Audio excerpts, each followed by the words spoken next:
अगर आप सोचते हैं कि दुनिया के सबसे खुशहाल देशों में रहने वाले लोग बहुत सिंपल और बोरिंग जिंदगी जीते होंगे, तो स्वीडन आपको पूरी तरह से चौंकाने वाला है। ये देश जितना शांत और खूबसूरत दिखता है, अंदर से उतना ही शॉकिंग और रहस्यमय भी है। यहाँ पर साल के कुछ महीनों में सूरज डूबता ही नहीं, यानी मिडनाइट सन का नजारा, जहाँ रात में भी दिन जैसा उजाला रहता है। और दूसरी तरफ सर्दियों में कई जगहों पर हफ्तों तक सूरज दिखाई ही नहीं देता। अब सोच कर देखिए, ऐसा जीवन कैसा होगा जहां पर लोग समय का अंदाजा ही ना लगा पाएं।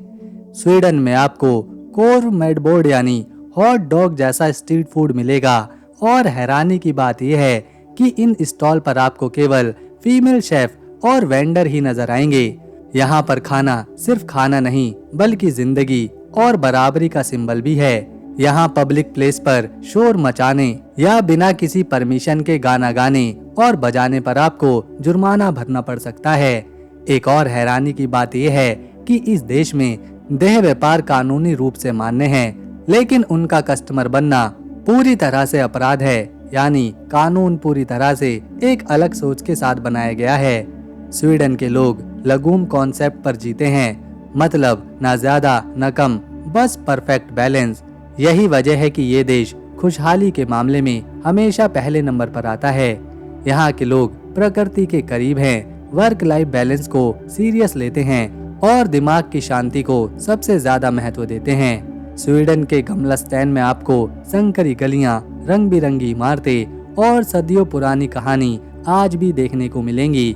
यहाँ चलते हुए ऐसा लगता है जैसे हम किसी जादुई दुनिया में आए हों, और आज भी लोग आने वाले सैलानियों को स्वीडन के इतिहास और देश की सदियों पुरानी कहानी गर्व के साथ सुनाते हैं। दोस्तों, स्वीडन के ऑरोरा बोरेलिस को देखने के लिए दुनिया भर से लोग आते हैं। ये नज़ारा बहुत ही अच्छा है। आसमान में रंग बिरंगी लाइट्स का नाच, ऐसा लगता है जैसे कोई जादुई दुनिया हमारे सामने आ गई हो। क्या आपने कभी सुना है कि फीका, जी हाँ फीका, ये कोई साधारण कॉफी ब्रेक होगी? लेकिन सच ये है कि स्वीडन में फीका सिर्फ चाय या कॉफी पीने का समय नहीं, बल्कि जिंदगी को जीने का तरीका है। यहाँ लोग दिन में 1 या 2 बार अपने सारे कामों को रोककर आराम से बैठते हैं, कॉफी पीते हैं, साथ में मीठा किनामोन बन खाते हैं और अपने दोस्त, परिवार या कलीग के साथ खुलकर घंटों बातें करते हैं। आज हम आपको ऐसी ही मजेदार जानकारी स्वीडन के बारे में देने वाले हैं और इस देश को गहराई से भी जानने वाले हैं। इसकी कुछ खूबसूरत जगहों के साथ हैरान करने वाली बातें आपको इस देश के बारे में सोचने पर मजबूर कर देगी। तो बने रहिए हमारे साथ वीडियो के एंड तक। लेकिन उससे पहले आपका एक प्यारा सा लाइक हमारी मेहनत को सफल बना सकता है।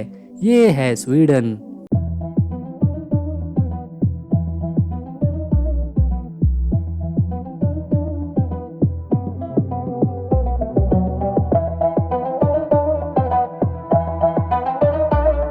अब वीडियो में आगे हम इस देश का इतिहास, भूगोल, राजधानी, लोगों का जीवन और देखेंगे कुछ खूबसूरत जगहों को भी।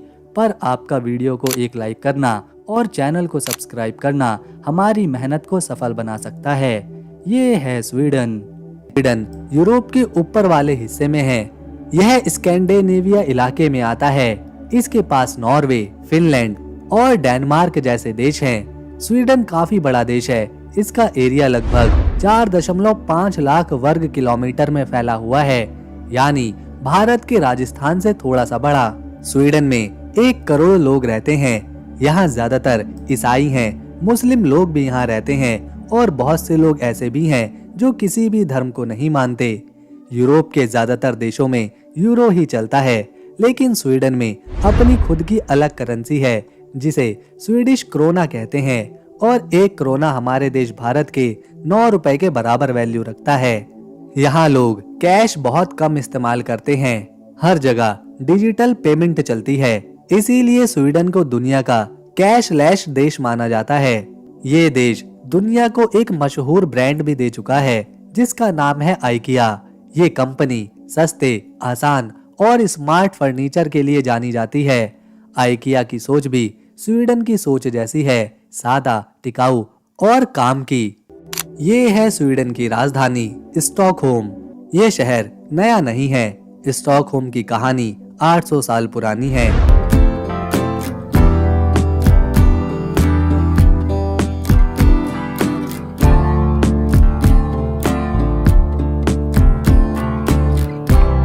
तेरहवीं सदी में एक नेता थे बिरजल यार्ल। उन्होंने इस शहर की नींव मालारन झील और बाल्टिक सागर के बीच कई छोटे छोटे द्वीपों पर रखी थी। धीरे धीरे समय बदला और ये शहर स्वीडन का सबसे खास शहर बन गया। यहाँ से देश की अर्थव्यवस्था चली, यहीं से राजनीति और संस्कृति आगे बढ़ी। एक समय ऐसा भी आया जब स्वीडन, डेनमार्क और नॉर्वे मिलकर एक साथ जुड़े हुए थे, जिसे कलमार यूनियन कहा जाता है। फिर साल 1523 में गुस्ताव वासा ने स्वीडन को आजाद कराया और स्टॉकहोम को देश की राजधानी घोषित किया। 17वीं सदी में स्वीडन बहुत ही ताकतवर बन गया था। इस दौर में स्टॉकहोम में कई शानदार इमारतें बनी, जैसे कि शाही महल और सरकारी इमारतें। इसके बाद 19वीं सदी में इंडस्ट्री बढ़ी और 20वीं सदी में मेट्रो रेल और आधुनिक सुविधाएं यहाँ पर आईं। इन सब ने स्टॉकहोम को यूरोप के सबसे खास शहरों में शामिल कर दिया। आज स्टॉकहोम स्वीडन की रीढ़ की हड्डी है। यहीं पर इसकी संसद है, सरकारी दफ्तर हैं और दूसरे देशों के दूतावास भी। ये शहर दुनिया से बहुत अच्छे से जुड़ा हुआ है।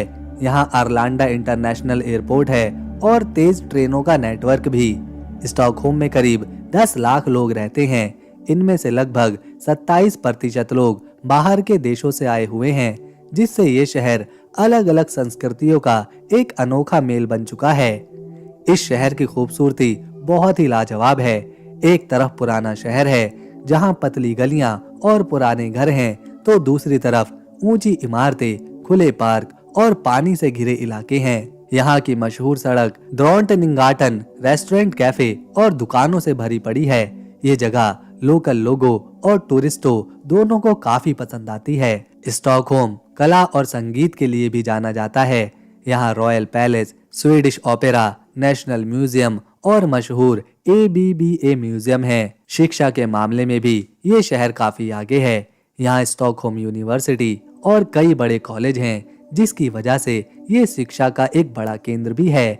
यहाँ के लोग शांत, दोस्ताना और प्रकृति के प्रति काफी जागरूक रहते हैं। शहर का 40% हिस्सा पार्क और पानी से घिरा हुआ है। कुंगस्ट्रेड गार्डन और ड्यूर गार्डन जैसी जगह पिकनिक और घूमने के लिए काफी यहाँ पर मशहूर हैं।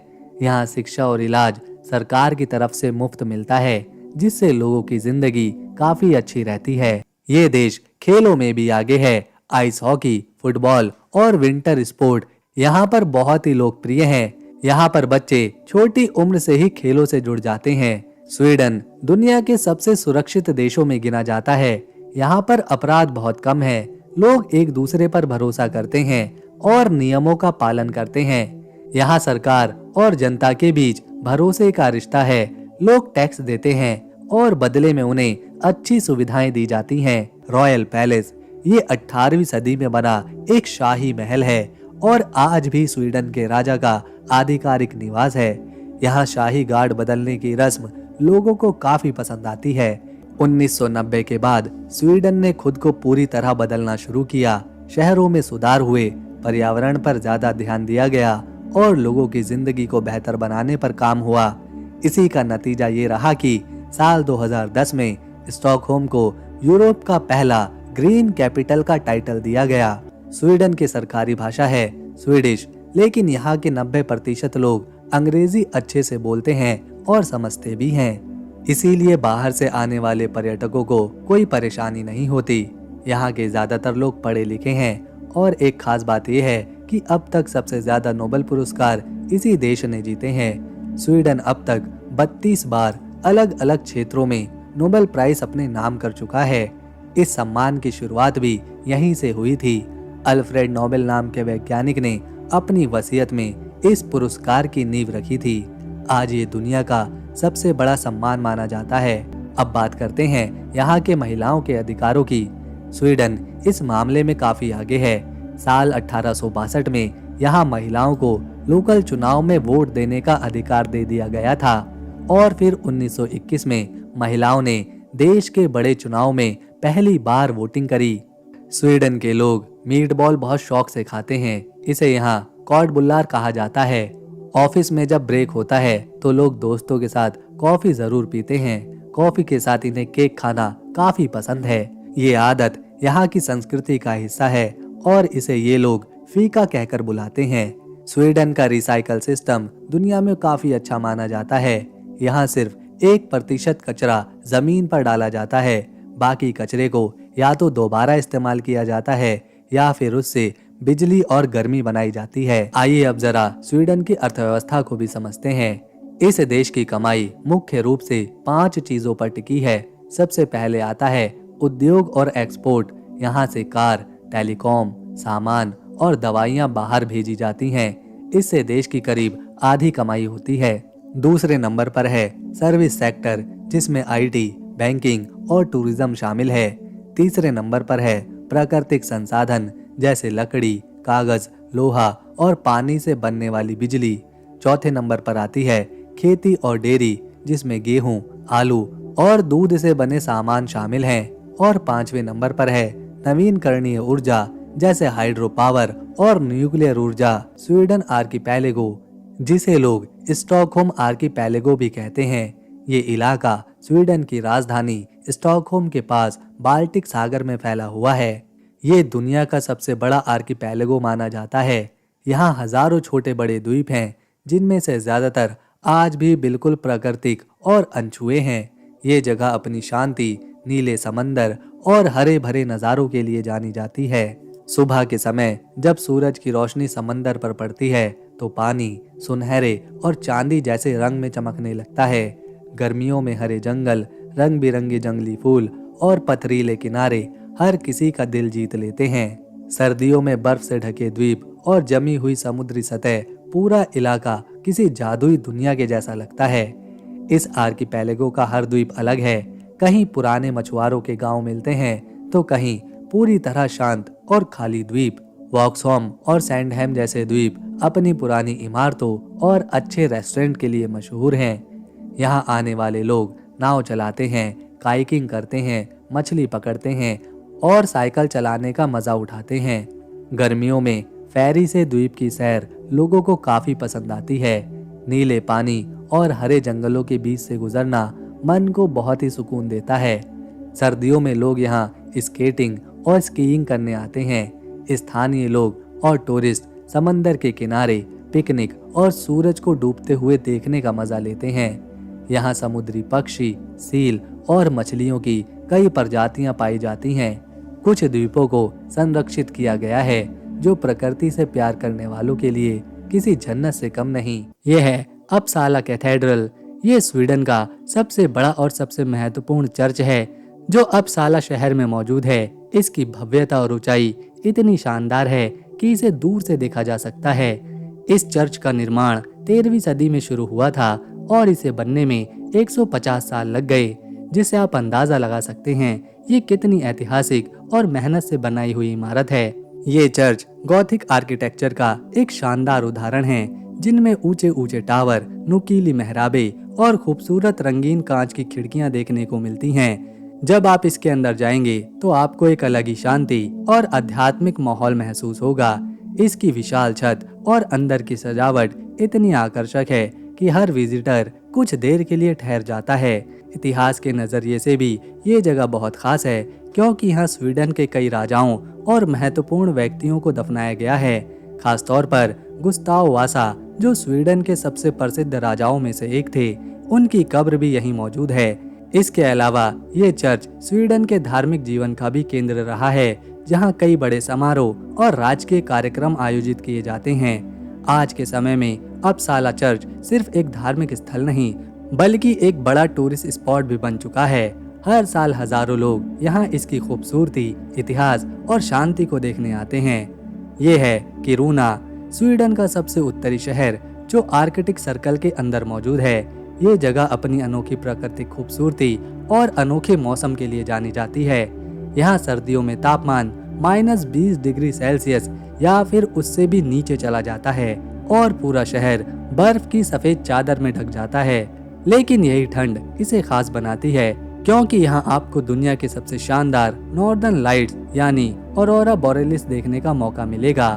किरूना की एक और हैरान करने वाली बात यह है कि इस शहर को धीरे धीरे शिफ्ट किया जा रहा है। जी हाँ, यहाँ की जमीन के नीचे आयरन और माइनिंग बहुत बड़े स्तर पर होती है, जिसकी वजह से पुराना शहर असुरक्षित हो रहा था। इसीलिए स्वीडन सरकार ने फैसला किया कि पूरे शहर को कुछ किलोमीटर दूर नई जगह पर बसाया जाएगा। ये दुनिया के सबसे अनोखे अर्बन प्रोजेक्ट्स में से एक है, जहां एक पूरा शहर दोबारा कहीं और विस्थापित किया जा रहा है। यहाँ पर मौजूद आइस होटल भी काफी मशहूर है, जो हर साल बर्फ और बर्फ के ब्लॉक्स से बनाया जाता है। इस होटल के कमरे, बेड और यहाँ तक कि फर्नीचर भी बर्फ से ही बने होते हैं। हर साल इसे नए डिजाइन के साथ फिर से तैयार किया जाता है, जो इसे और भी यूनिक बनाता है। किरूना की जिंदगी भी काफी अलग है। यहाँ के लोग एक्सट्रीम मौसम के बावजूद प्रकृति के साथ तालमेल बनाकर रहते हैं। सर्दियों में अंधेरा ज्यादा होता है, जबकि गर्मियों में मिडनाइट सन की वजह से रात में भी उजाला रहता है। यही कंट्रास्ट किरूना को एक मैजिकल और कभी न भूलने वाली जगह बना देता है, जहाँ हर मौसम एक नई कहानी लेकर आता है। तो दोस्तों, अगर आपको स्वीडन देश की हमारी ये वीडियो, मेहनत और इन्फॉर्मेशन पसंद आई तो इसे एक लाइक दें, शेयर करें और चैनल को सब्सक्राइब कर बेल आइकन ज़रूर दबाएं, ताकि आने वाली नई वीडियो मिस न हो। हम मिलेंगे नेक्स्ट वीडियो में, तब तक के लिए नमस्कार, अपना ख्याल रखें।